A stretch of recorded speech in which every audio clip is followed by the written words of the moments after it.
My dear people of Southern Cameroons, my dear people of Amazonia, brave warriors of our liberation movement, accept liberation greetings from me, Comrade John Akuro.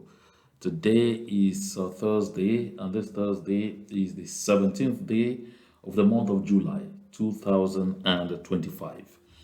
This is, an early afternoon for Ground Zero, an early afternoon broadcast, because I know we're starting at 4 p.m. Amber time, and this is 10 a.m. Eastern time. This is an earlier afternoon broadcast. I'm glad to be on this platform once more today, and I really want to express sincere thanks to all of you who continue to share the links to my communications and to participate in this information, education, and sensitization campaign that we are actually carrying out together.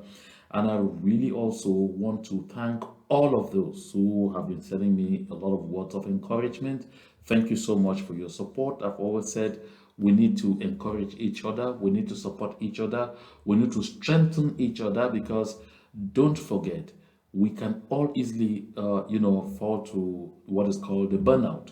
Yeah, because it's not easy. We've been in for 80 years. There are some entities that were in for about 30 years. We definitely had all agreed and understood that we were going to be in for the long haul.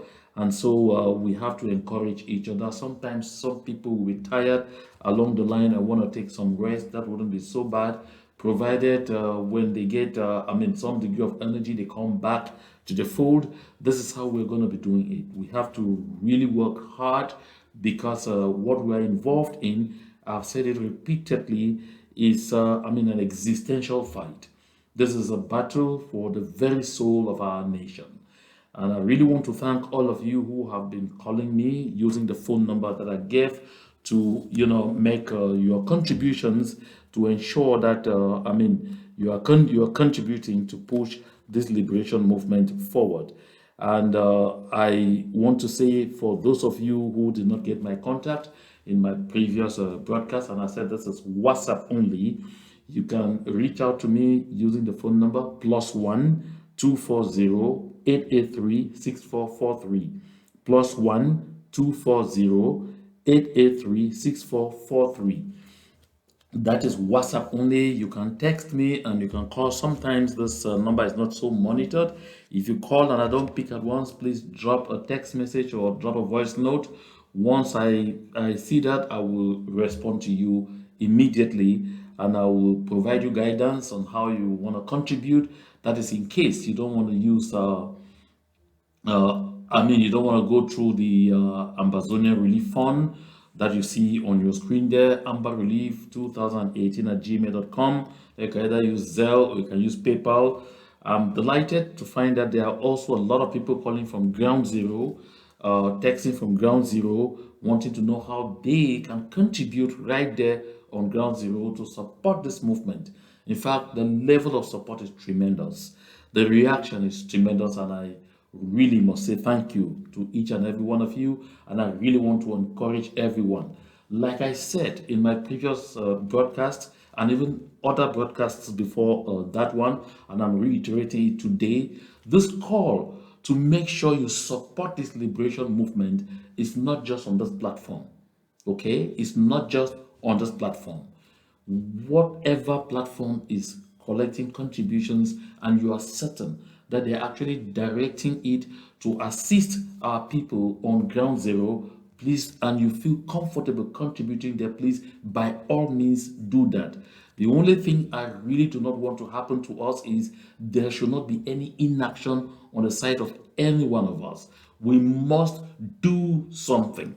We must do something. By all means, contribute. Whatever group, whatever movement, whatever organization is organizing fundraisers and you feel comfortable contributing there, by all means, do.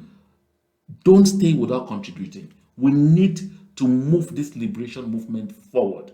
As I said, a lot of work is going on, in several spheres, to ensure that we will deliver to the people of the Southern Cameroons a free and independent country.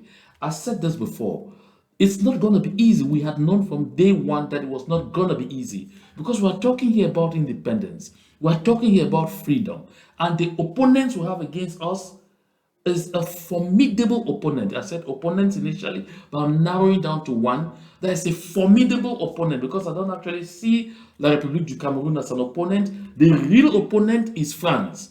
La République du Cameroun is only being fronted. And so we should bear this in mind. Once you know this, this will guide you to understand exactly where you have to work. France is among the five superpowers. France is a permanent member of the US of the UN Security Council.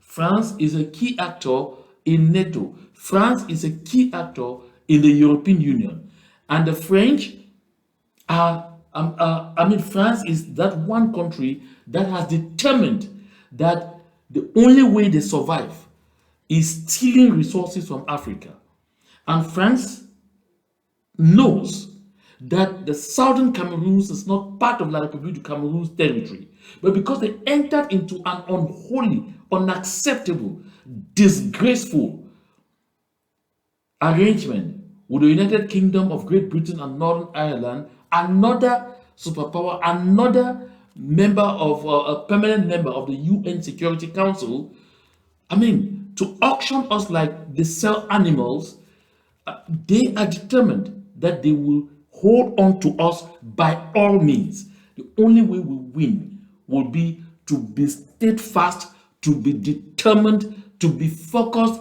and to bunch together. We will not win if we keep fighting each person in their own sides and all. We have a common enemy, and it makes sense for us to focus on that common enemy. I want to use this opportunity again to launch a clarion call to all those who were activists, all those talking heads. Come back to the fray. Duty is calling. Come back to the fray. We need to mobilize our people. Our people need to be hearing from us on a daily basis at this critical moment. I say this and I reiterate because this is absolutely important. Yes, we have to answer the duty call and we have to stand firm. So, my dear people of Ambazonia, before I got into the substance of our conversation the other day, I shared this with us. I said, I no longer listen to what people say. I just watch what they do because behavior never lies.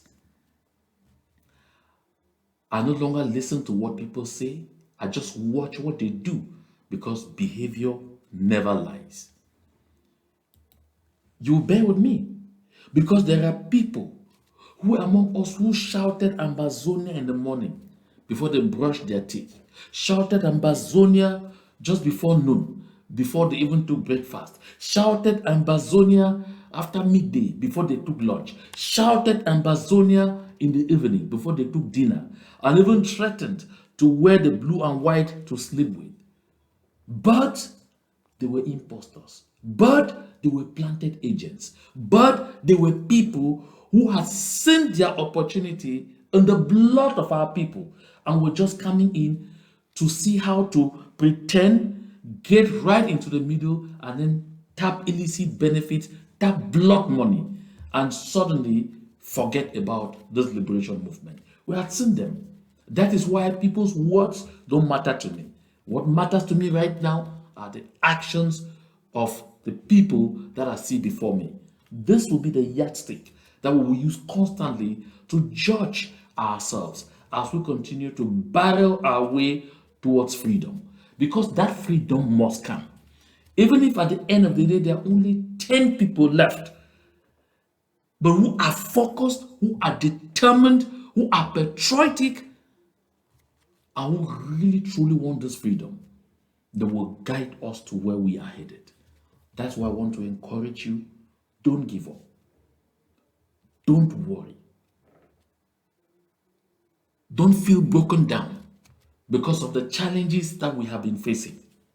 Remain steadfast because we will get there sooner than you can recognize it. That said, my people, let's get our conversation going. In my last broadcast, I said And I put it here that I had a dream. It was actually a dream. It's not like the imaginary dream. And I said it was just a dream. That though there was so much talk about the rejection of the candidature of Maurice Kamto and all of those things, in my sleep I saw that he actually ended up being a candidate. But what happened after that is what I could not tell. And so today I saw this. I said, oh, wow, that's interesting. So, of course, all the arguments that his MLC party is not qualified to field a candidate, and so therefore he cannot be a candidate, and all of those. Of course, he has proven beyond reasonable doubt right now that some of those concerns that were raised by his opponents and those who do not want him to be a candidate were founded, because today he registered his candidature. Maurice Kamto has effectively declared his candidature, and he did that through another political party known as Limbe. And so Maurice Kamto is definitely, is likely going to be presidential candidate all the same, and he will not be standing on the banner of the MRC party or the CRM party, the Cameroon Renaissance Movement. He will be doing that under the banner of the political party known as Limbe. And now you see, this is an interesting twist. A very interesting twist, because everyone was saying that he was going to go through, perhaps through something being formed by Jean-Michel Nietzsche, or he was going to go through this or that and all of that. Boom, I've not taken time to actually find out those who are behind this Limbe, because I know Limbe had existed. Limbe had existed. It's not a new political party like today. So I guess he must have checked all the boxes before going in for Limbe.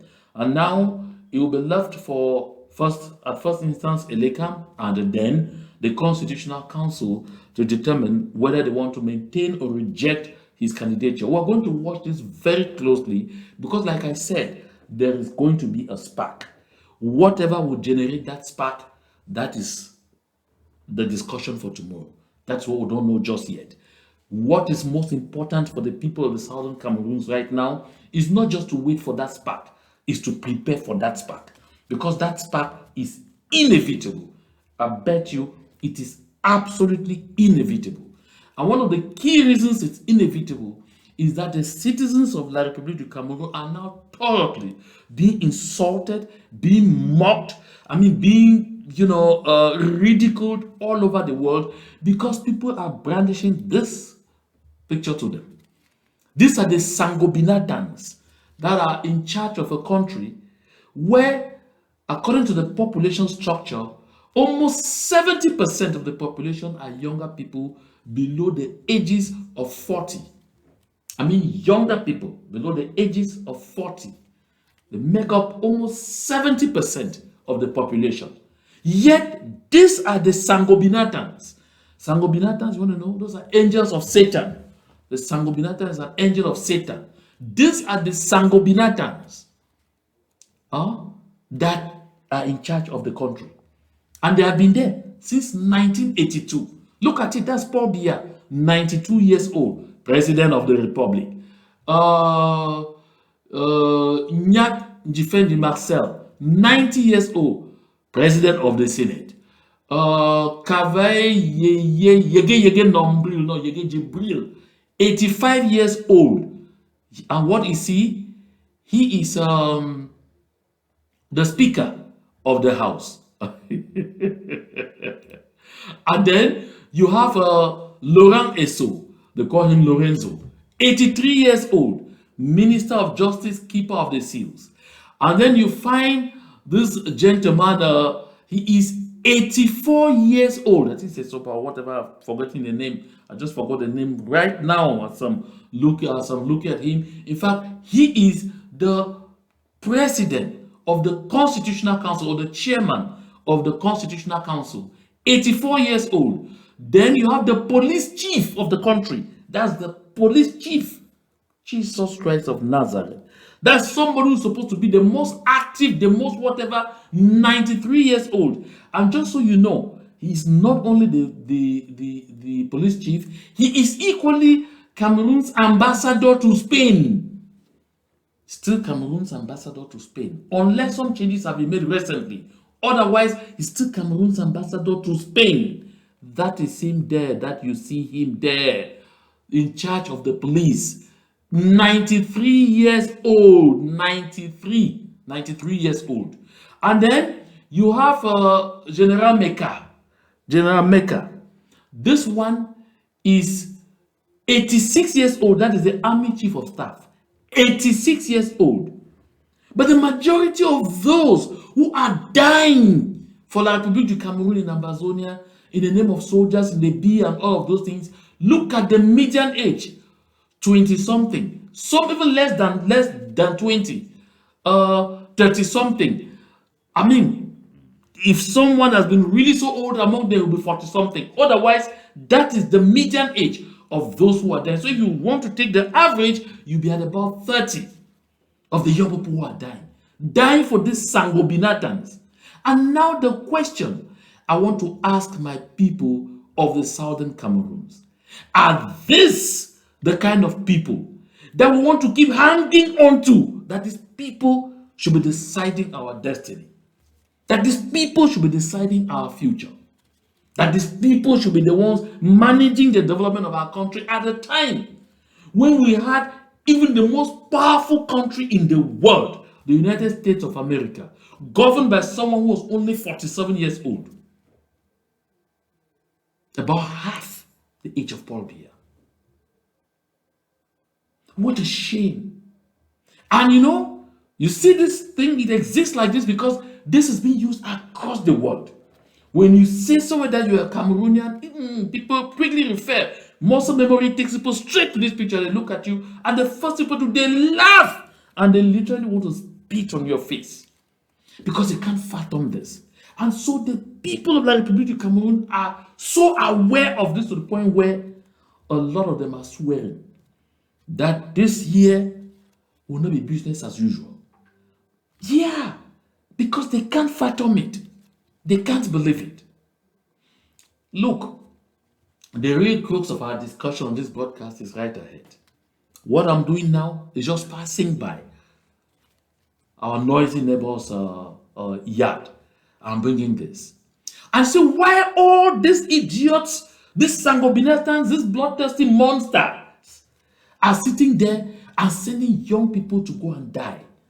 They tell us some folkloric thing according to which some young people were taken from somewhere and they went and they spoke on behalf of the youth, and they said they have contributed 30 million for Paul Biya to use it in depositing his caution for the election, and then 10 million to begin sponsoring his campaign. And while we looked at it, we wondered, who are these? Recall, I made an ample description of who these people are on my broadcast of yesterday, or on my broadcast of the 14th.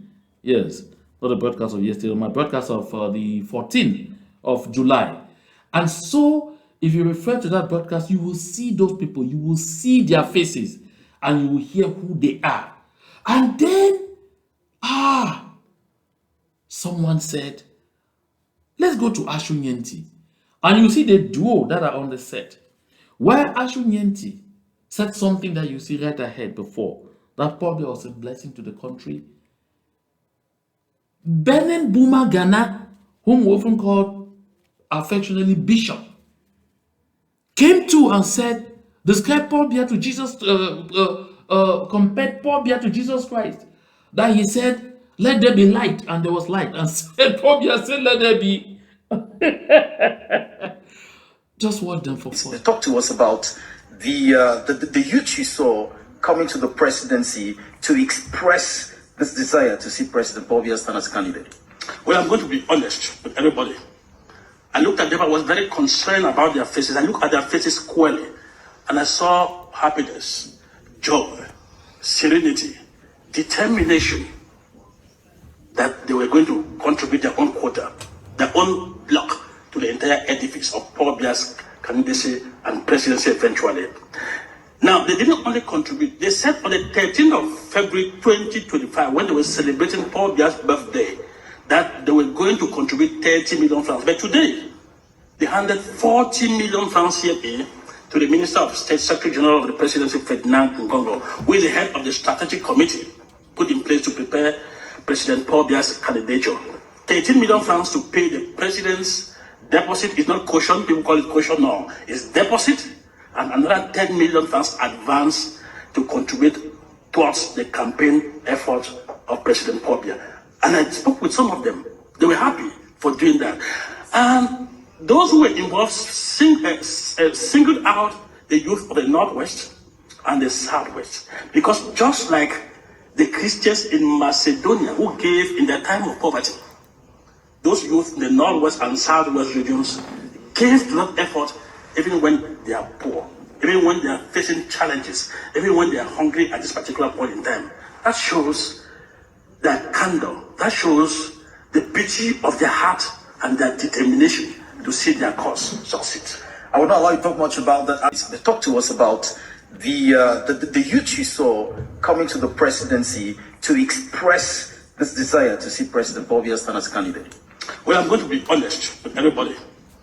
I looked at them, I was very concerned about their faces. I looked at their faces squarely, and I saw happiness, joy, serenity, determination that they were going to contribute their own quota, their own block to the entire edifice of Paul Biya's candidacy and presidency eventually.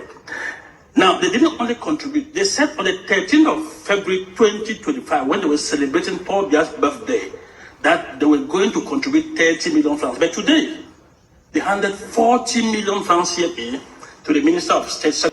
Folks, this is what you call the desecration of a noble profession. Desecration of a noble profession, the profession of journalism. Ashunienti, my goodness. You see the way the man places himself to narrate these inanities. And he knows in his heart of hearts that this rubbish he's saying is absolutely inaccurate. And I understand he's now also a professor, whether of journalism or of whatever, in a university in the Republic of Cameroon. Shameful, embarrassing, disgusting. Because you see the seriousness we say, I looked at them, I could see seriousness, I could see this, but actually Nienti knows where this money is coming from. He knows that this is folklore. He knows that this is stage managing. Recall I once said here that when Ashunienti just came to CTV National Station and met us there, and he joined the Cameroon calling crew, one Sunday he wrote a very interesting paper. And we were all like, yay! We have an addition to our numbers. The fighters, the microphone warriors. But things turned sour. Because Limbe was director of information at the time, summoned the entire Cameroon calling crew and was really bitter at Ashunienti and the others. He was bitter at all of us.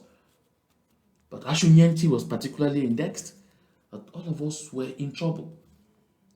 George Harry Mortarita had said that instead of disturbing people every year, that 5 years or every now and then 5 years, another election, when the elections, the results are known before time, why not just make the presidential mandate be 50 years renewable once, so that he's just sure that he will have his 100 years and stop disturbing people every now and then, that presidential election.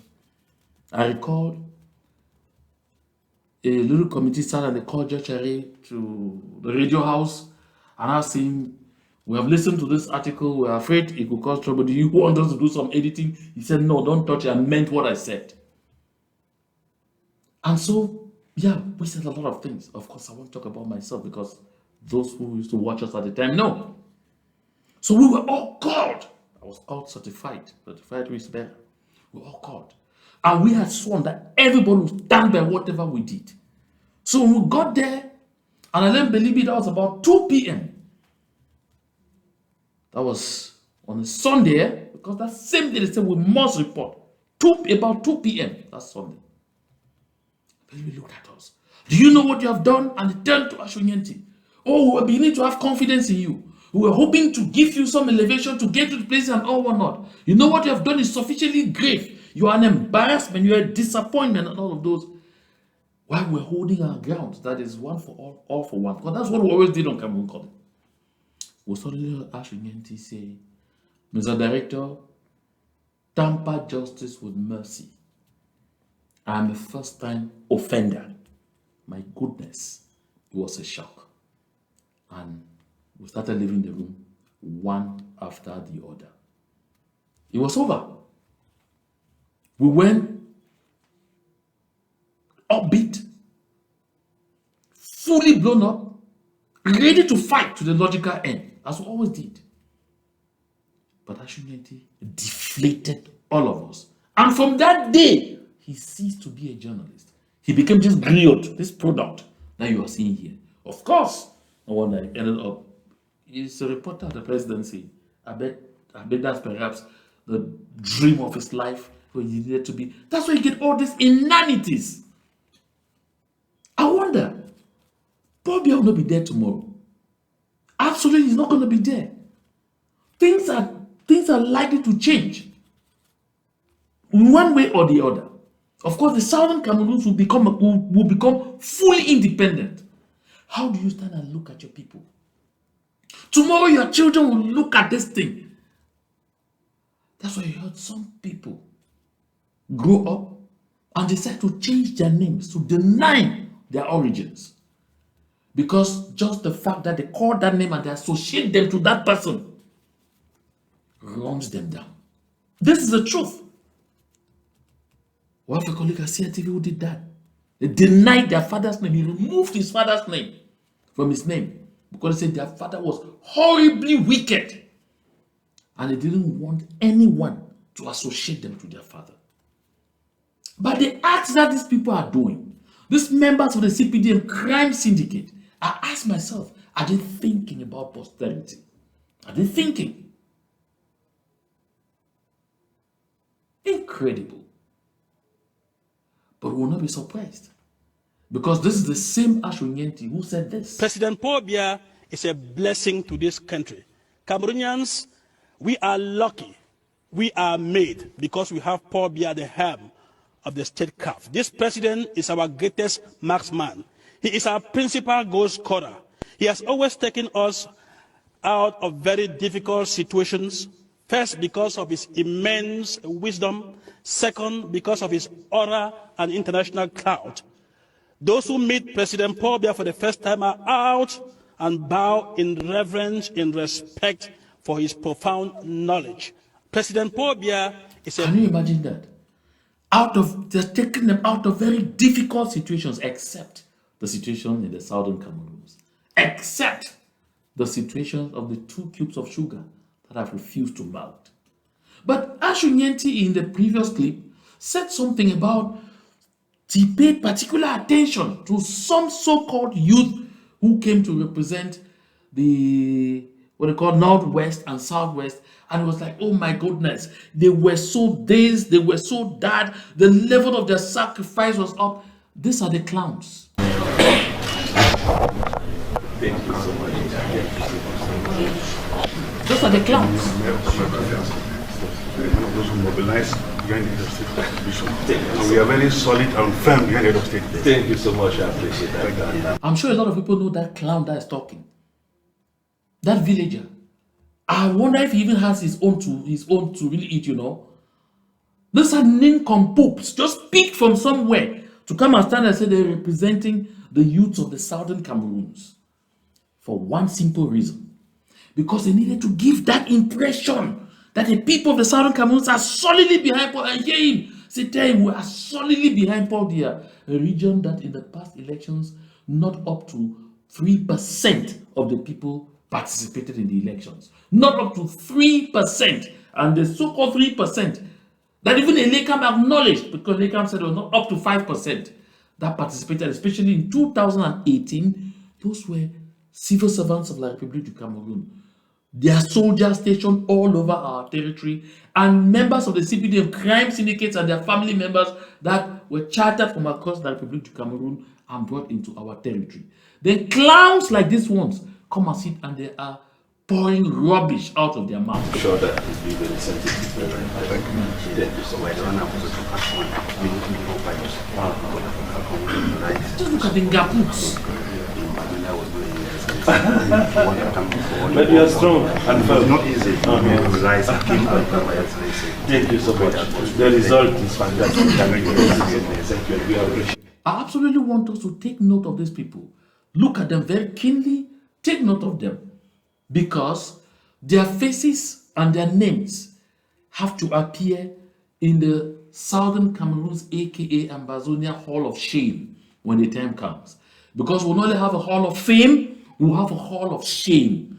And history has to maintain their shame and make sure that posterity will know that these are the sellouts. These are the individuals who went claiming. These are the impostors who marched on the blood of their people to go and claim that they were representing them. This is absolutely important. Yes. All of them, along with their cheerleader of the presidency, Ferdinand Ngongo, who is the head of the strategic committee put in place to prepare. While these people, why Ashunyenti and those lost souls, are they deifying Paul Biya is the blessing to this country or not? Look at what the citizens of La République du Cameroon, whose deity Paul Biya is.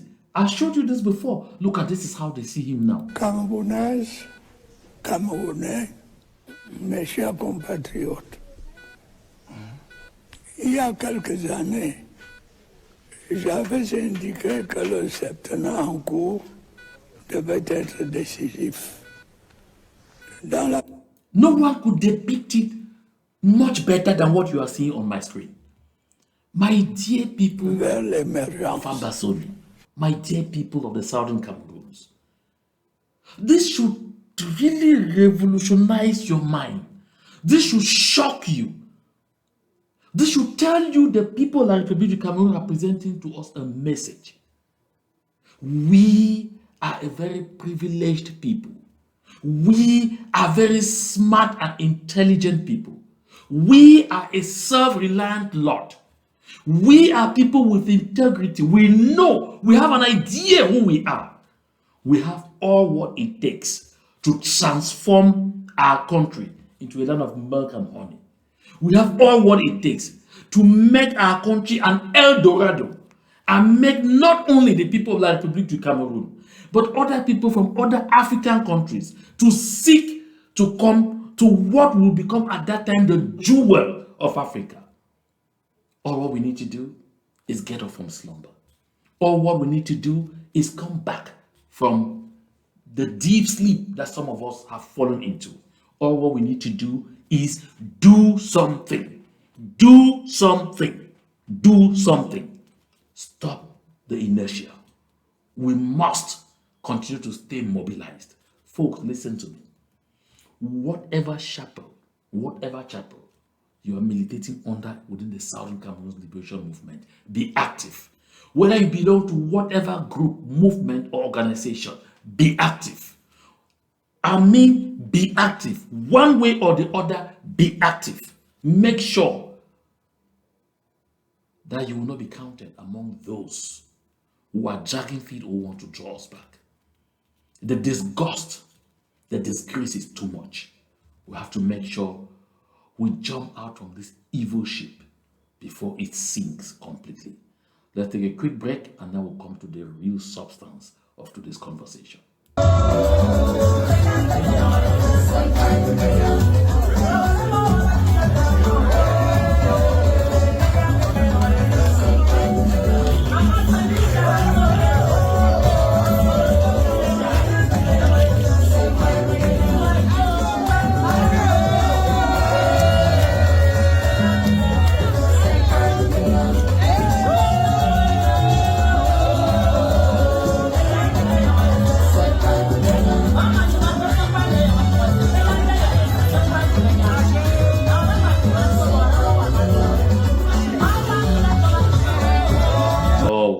Very beautiful dance right there. Very beautiful dance. And very beautiful lady. You could see her. Well shaped. I mean, a piece of God's artistry. That's a Southern Cameroonian, that's an Amazonian, and that is our culture. Beautiful. Oh my goodness, I love it. You're welcome back, my people. In my last broadcast, I talked about a document published by La République du Cameroun being a certain authorization being granted by the presidency of La République du Cameroun. Of course, he signed Ferdinand Gongo, the new god of La République du Cameroun, an address to the Secretary General at the Prime Minister's office in Yaoundé, in which says the presidency of the Republic was authorizing the Prime Minister's office or the government to go ahead and approve a contract for the construction of a deep sea port in Limbe following the build, operate, and transfer approach. Build, operate, and transfer, BOT. The build, operate, and transfer approach. Meaning that in the event, in the unlikely event that this was even seriousness, of course, they say they're giving it to a Turkish concern, to a Turkish company. In the unlikely event that they were serious about this, the approach being taken is that this deep sea port will be constructed and it will be temporarily owned by the Turkish company and run for a certain number of years, perhaps even 3 decades, until they recover all their investments before they transfer ownership to the people of the Southern Cameroons or to the city of Limbe. Before they transfer ownership. So it could be 30 years, it could be 40 years, it could be anything. That is in the unlikely event, because the first premise is that this is falsehood, this is electoral gimmick, and of course this is again, like I said, a bone being thrown at the people of the Southern Cameroons to confuse us, to set us fighting each other, to set us, to promote the divide and rule that they believe has helped them so much to keep us at bay, to keep us under slavery and servitude, or to keep us in slavery and servitude, while they go sort out themselves and come back and make sure they keep us exactly where we are right now, to make sure they maintain us where we are right now, perhaps for another century.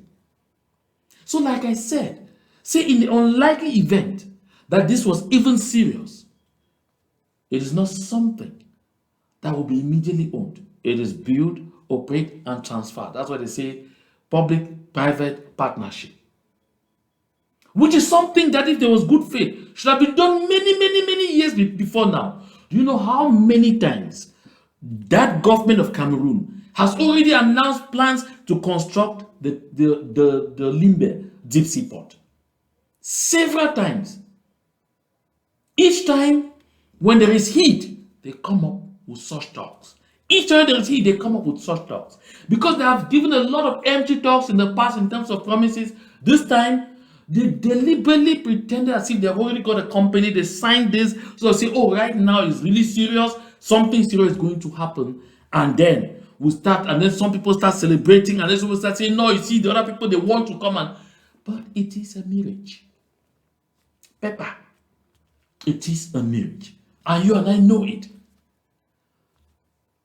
The Kribi deep sea port was actually the Limbe deep sea port project that was hijacked.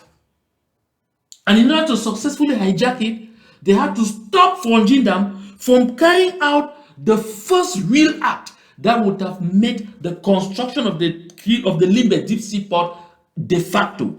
That's the construction of a detachment of the shipyard company in Limbe. They had to concoct something and throw him in jail. At the end of the day, complaining that he embezzled a little under 245 million CFA. This is a company that when Fondindam inherited, had a working capital, a declared capital of 45 million. 45 million CFA. At the time they're ejecting him, the company had a declared capital of 45 billion. Did you hear me properly? from 45 million to 45 billion. And the president of La République du Cameroon, Paul Biya, quoted Fonjindam by name and by the company was running in his speech, at least in his end of year speeches, at least 3 times, 2 times consecutively, as a shining example of proper and efficient management. But because he dared to begin throwing the first building blocks of the Limbe deep sea port, something had to be done very fast. He had to be cast in jail. Don't forget, French colonial approach is such that they never leave anything substantial wherever they go. I know you'll be asking me, but we're not colonized by France. No, we are in colonization by proxy. Because from 1961, that we got into this unholy union with the Republic du Cameroon, we simply submitted ourselves now to French indirect colonialism. That's what we now call colonization by proxy. That's France is recolonizing us, a UN trust territory that was supposedly handed independence, simply went back under recolonization, this time by proxy. That's what we've been living on to this moment. So the French colonial model is what is being exerted in the southern Cameroons. They never do anything concrete or do anything that can change the lives of the people. You have to remain thoroughly poor so that you remain dependent on France and you remain subjected to France. That's what it is. So they were really, and there are no veritable plans to construct a deep sea port in Limbe. But at the same time, I had announced on this platform that when Sonara was set on fire in 2019, that was 2 years into this liberation movement, it was an intentional act by the Bulu-Ekang-Betis clan, ruling class. Reason? They could see the writing on the wall. They know that the southern Cameroons is gone. And when the French were forced out of Guinea Conakry, by Sékou Touré, who opted for full-blown independence, not paper independence, not political independence where France retains economic control. No. Not make-believe independence. The French uprooted any piece of development they ever brought into Guinea Conakry. I mean, they simply uprooted and even destroyed those they couldn't take, those they couldn't dismantle, they destroyed. Destroyed. It's the same thing. The French actually practiced scorched earth policy in Guinea Conakry before leaving. They shattered the country. It's the same thing like the Cameroon is doing in the southern Cameroons at the behest of France. And so therefore, they decided to set Sonara ablaze. But one thing they were counting on was that it was not only they were going to achieve 2 things. One, destroy it so that in the event that the southern Cameroons finally breaks off, further that the people of the southern Cameroon finally break loose from their grip, then we will not enjoy that asset. Number 2, they were counting on the insurance premium. They were counting on what would be paid by the insurance company in compensation for a fire disaster, and that they were going to use that money to construct an oil refinery in Kribi. I said this before. Don't ever forget why everything is going down there. Because for the Bulu-Ekang-Betis clan, it is clear. Either they maintain power or they don't become part of that thing you call La République du Cameroon. If power is seized from them, if power is wrenched from their hands, they will cut off to form a Bulu-Ekang-Betis country that Joseph Owona at the time called Betis tried, they're going to cut the center, south, and the east to form a Betis state.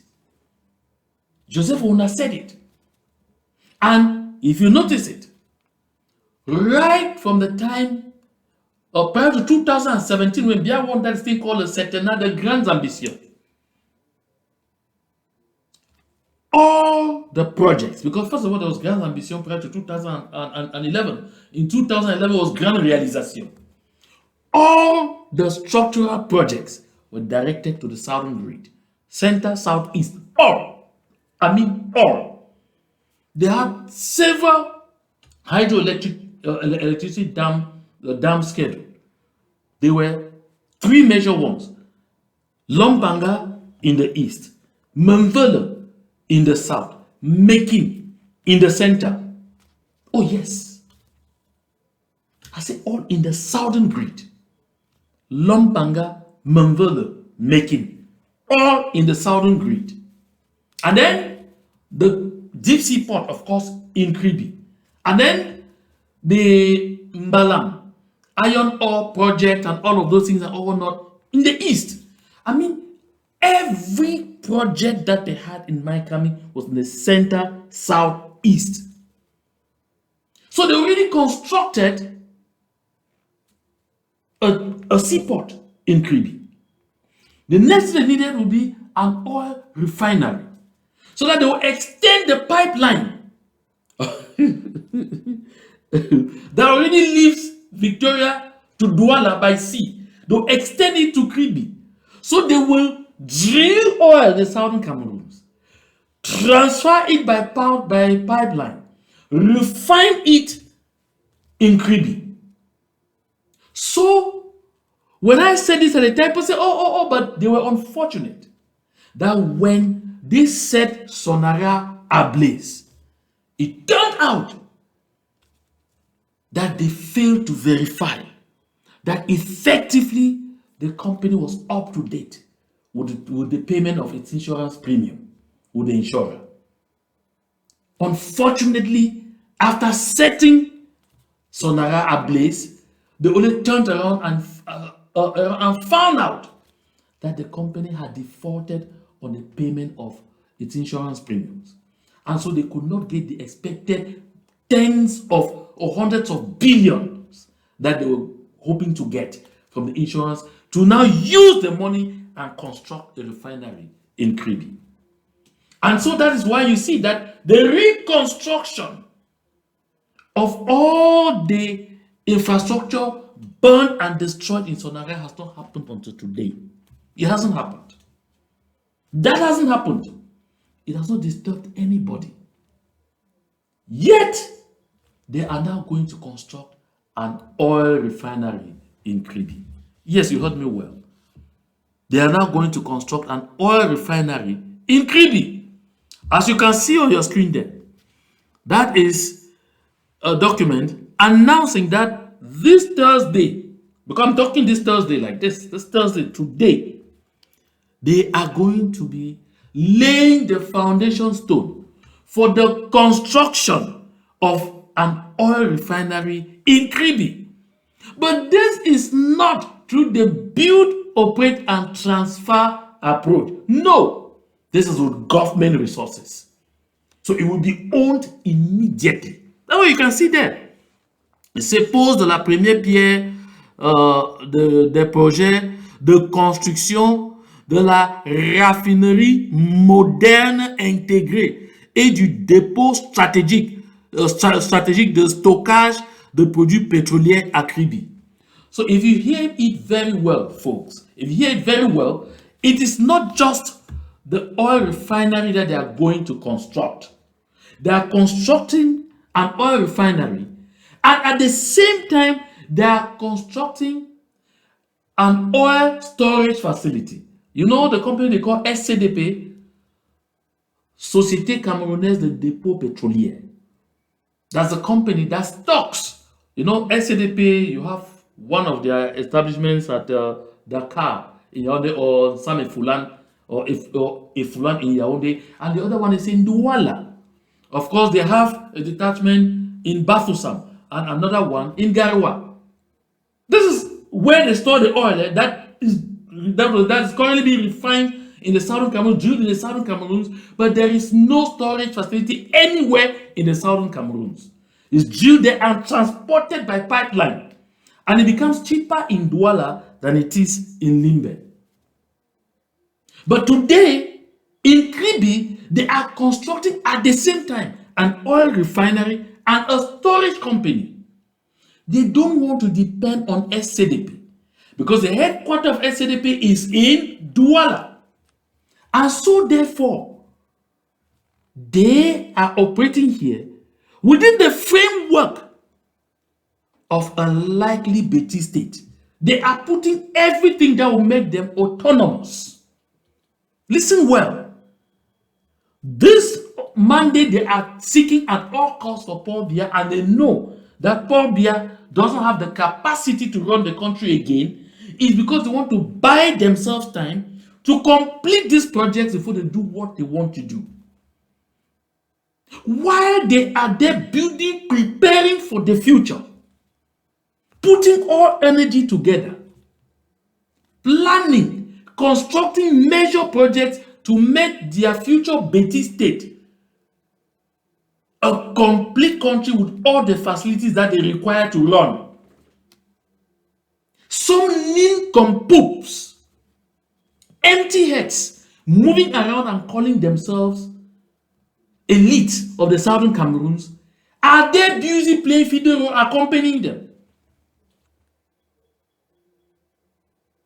They have completely blocked their minds, blocked their hearts, sealed their thought pattern, and refuse to see reality right before them.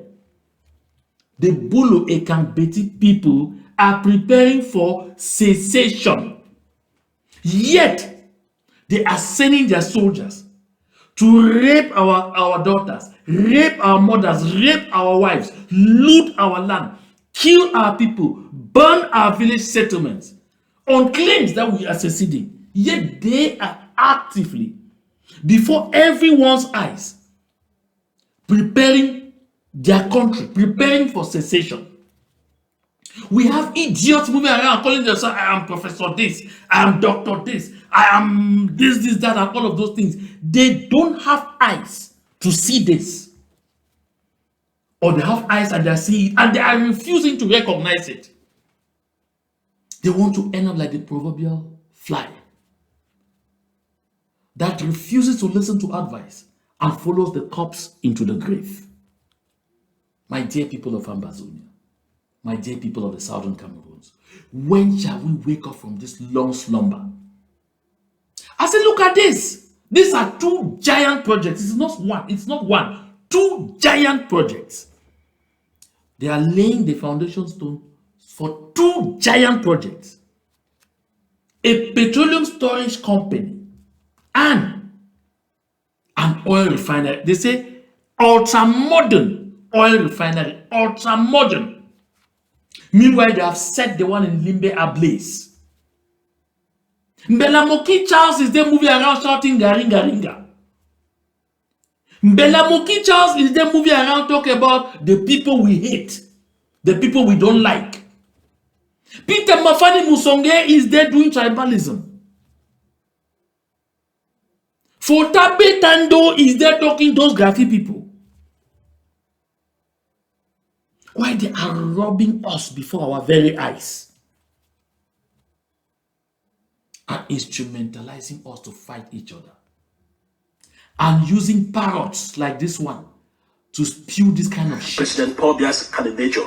13 million francs to pay the president's deposit is not caution. People call it caution now. It's deposit and another 10 million francs advance to contribute. Using ngaputs like this ones to spew trash. Huh? We're engaging nobody's nincompoops like this ones. To come see there and say, we are very solid and firm behind him. Thank you so much. Arrant nonsense. I say arrant nonsense. This is shameful, disgraceful, and disgusting.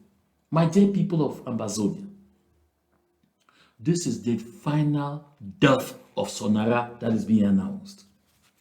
The funeral ceremony of Sonara has been announced and is taking place today in Kribi. Killed in the southern Cameroons. Transported from the southern Cameroons into La République du Cameroun to be buried in Kribi. Just like they have been doing with our people. Capture our people on our territories. Transport them to La République du Cameroun and throw them inside the dungeons of La République du Cameroun. Recall what they did to our iconic Ivomba, General Ivor. They carried his corpse to La République du Cameroun. They didn't allow even these people to bury his corpse. They carried his corpse to La République du Cameroun, and nobody knows what they did with that, with the remains until this day that I'm talking to you. This is what they have been doing to us. If this angers you, arise and do something. If this shocks you, arise and do something. And these two giant projects are not under build, operate, and transfer. Direct government resources. Money being taken from the transactions in oil, being drilled from the southern Cameroons. Oh, yes. If you ask Belamoki Charles, that what have the Graphi people done to you? You say, no, they have taken all our things, they have taken all our land. Okala Bilai Bana alone owns more land in Fako than every single Bakweri chief. Okala Bilai Bana alone. I mean, more than every single Bakweri chief. Okala Bilai. Belamoki won't see him. Peter Malfini Musonge won't see him. For Tabe Tando won't see him. No, they won't. How can they see them? Those are lots. You attack your people who are suffering like you. Look at oil that is being drilled from the southern Cameroons. Which southern Cameroonians are involved in its management? None. Look at SNH that is managing that oil. Look at the entire chain. Which southern Cameroonian is there? None. Look at Sonara. Which southern Cameroon, which Bakweri man has ever been Director General of Sonara? Or even just Deputy Director General? None. Belamoki Charles, Belamoki, that's okay. Yeah. Belamoki Charles, that is okay. Absolutely okay. But if a Grafima were appointed, the hell would have broken loose. This is what they do to a people that they colonize, that they dehumanize. They first of all turn you against each other. They brainwash you to see yourselves as your problem, while they are looting you before your very eyes. Look at the people of Nzian, where the oil is coming from. There is no road to go to the Prime Minister's village in Bogongo. No road leading to the Prime Minister Joseph John Wute's village in Bogongo. It does not exist. There is no road. This is shameful. This is an embarrassment. This is horrible. So these projects that are going to launch, that are launching in Kribi today, not build, operate, and transfer. Direct government resources will be owned. But when they come to Limbe and say, Limbe deep sea port, build, operate, and transfer. How else do you want them to humiliate you, to ridicule you, to trample upon you before you know that you have been so tinified that you need to take action? Before you know that they are busy telling you that you don't belong. What do you want them to do? And why they are saying build, operate, and transfer to you and I in Kribi, two giant projects, not build, operate, and transfer, and that build, operate, and transfer to you and I, we know it's a mirage. You see what they are doing in Gaundel? That's in their Damawa. The Minim Matap bauxite mining project takes off at last. In the northern regions, they are not dangling a mirage. It is action. Because the people are upping the ante. The people are demonstrating their worth. The people of the northern regions. They are coming up as stakeholders that have refused to be in the menu. And so they have to deal with them concretely. Concretely. Not with our ngaputs that go and swear unconditional, unflinching allegiance, how would they take you serious? I want to say this anecdote that I said before. When I was 22, going 23, and this was in 1999, and that was on the 4th of February, it was 3rd of February 1999, when I was appointed divisional delegate for communication in Kupe Mwanenguba. I was a pioneer. I did not have a public service code yet, what they call matricule. I was still en cours d'intégration. It was some form of, some form of garage they wanted to drop me at, because I was already a CTV and they wanted to take me away from the microphone. Although it was short-lived. So while I was divisional delegate for communication in Kupe Mwanenguba, I had the opportunity to hold talks with a lot of people. Even as a child, I could see the stupidity of the so-called political elite. I had time to have a conversation with Chief Nane. Chief Nane was calling himself the paramount chief of Bangem, Chief Nane. And the people say that he was chief of Mwangwelong, and he decided to hand Mwangwelong to someone else that was third class in second class, that he became the overall. He became a pope without his own church, Chief Nane. I had this conversation with Chief Nane. I told Chief Nane, when I look here, we go for meetings with the SDO, we go for meetings here and there, I see primary school pupils being brought to sing political songs to the SDO. Oh, Mr. SDO, when you go, tell the President Paul Biya that we, the people of Kupe Mwanenguba, we are very sorry, because the last time we voted for the opposition, and Zenze Ewanoge, who was there, who had been parliamentarian under the NUDP, was being told, if you want to survive, better move into the CPD. There has to be a unique party system here. It will be unconditional and unflinching support. But even as a child, I told Chief Nane, I told late Honorable Zugontane, and I told the other one who was from in a village there just before Mwambong. Yes, he was from Mwambong. He was a CBD section president. It's Simon Nkwele. Simon Nkwele. I told them in a meeting, I said, you people are making a mistake. Look at Kupe Mwanenguba. It is so underdeveloped. There is no road, good road, linking any of the subdivisional, that we will call it subdivisional headquarters to the divisional headquarters. At the time, there was no road linking Bangem to Nguti. Even the road linking Bangem to Tombel will be passable once in a while and under difficult conditions, 50-something kilometers.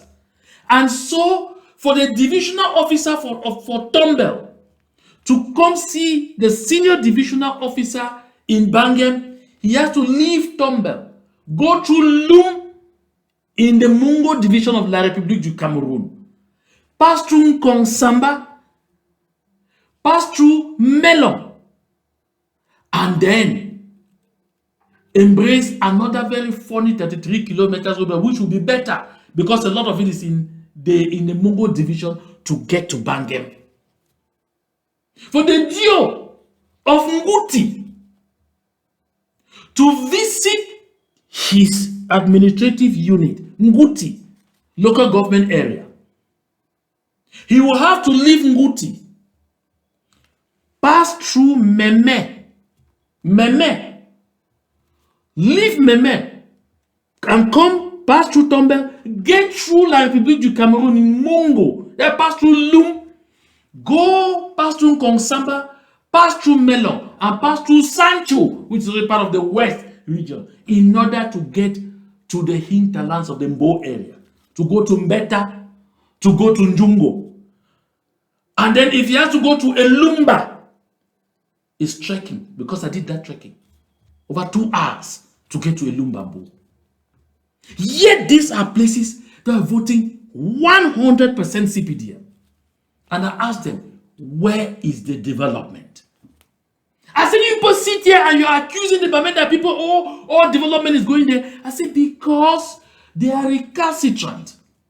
They are opposition, so they have to woo them. But you are telling the system that you are in the back. If you attend the season that you are in the back, why should they bother about you? You're already in the back. You are assured. You are providing unconditional and unflinching support. And then tomorrow, you don't blame the system that has taken you for granted because you have told that system that you are banana and the system transforms itself into monkeys and they are eating you up. You turn around and blame another person that understands the political game and are playing it to their benefit. This is what it is. Call the spade a spade. And I told them that with this mentality, this administrative unit is going to remain seriously underdeveloped. This was prophetic. I said that was 22 going 23. If Chief Nana is still alive and hears me, he will confess that I said it to him. At his palace, around squares there in Bangem, around 3 corners there in Bangem. I said it to him. I said it to Simon Kwele. At least also Chief Simon Kwele. These are things Zobontan is late. I said it to a good lot of them. I said create an opposition even just for the sake of it. Divide the thing. Let the opposition win some part, the other one win some part, because they will now be struggling to secure everything. You will get at least some crumbs. Hell no. What did they get? Look at Kupe Manenguba. It's one of the most enclaved administrative units in the southern Cameroons. Kupe Manenguba. Elumba Mbo, very fertile lands. A lot of crops. How did they get them to the market? No road. Njungo, the same thing.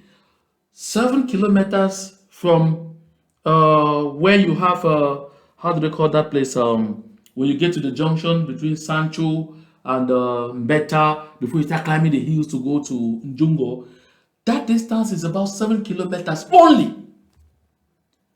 It took us 7 hours to come away from there.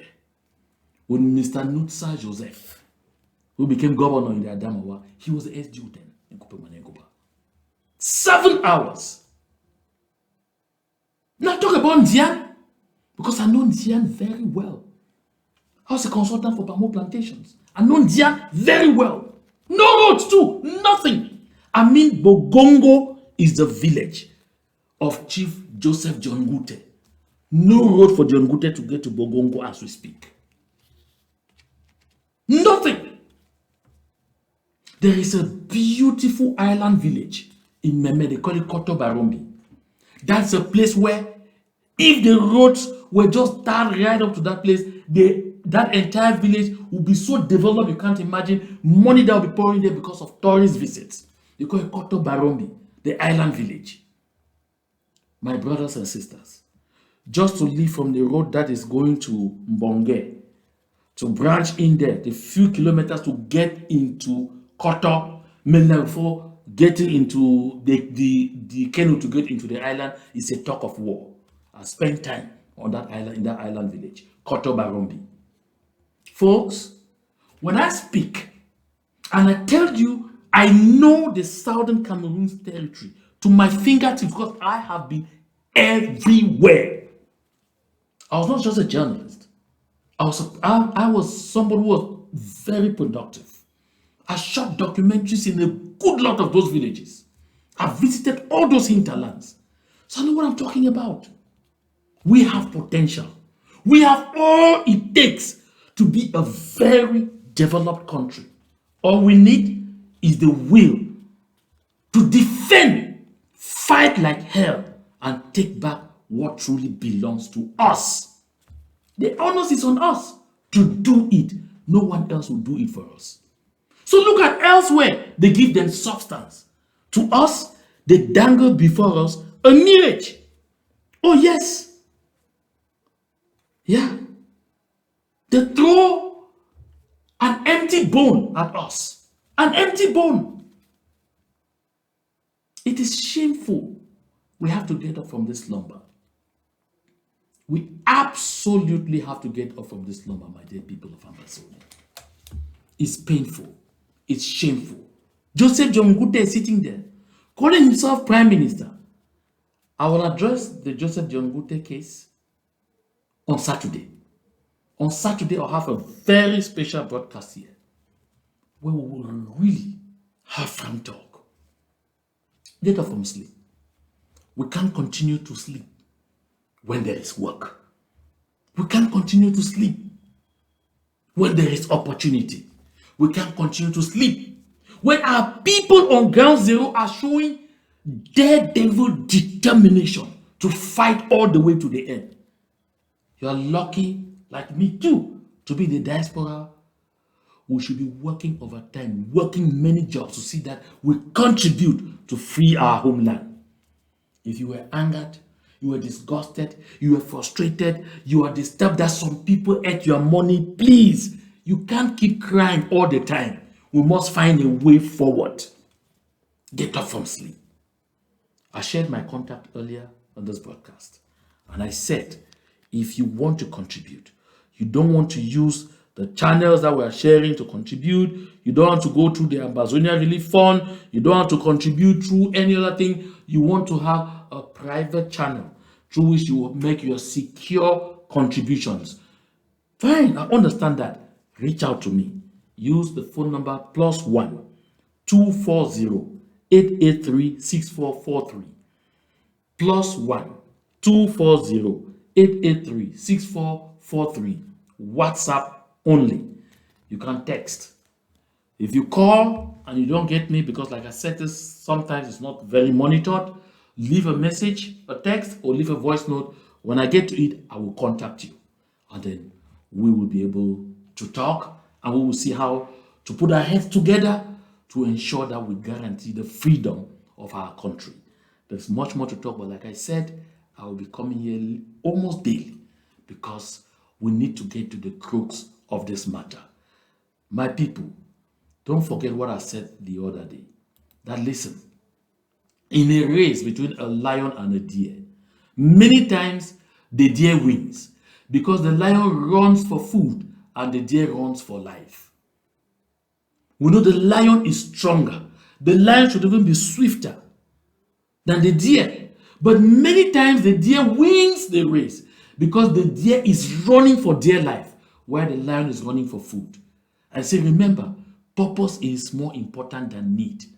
My dear people of Ambazonia, La République du Cameroon can be outsmarted along with France because we are running for dear life. We are fighting for our own very existence. It's an existential fight for us. For them, they are fighting for additions. They are fighting for food.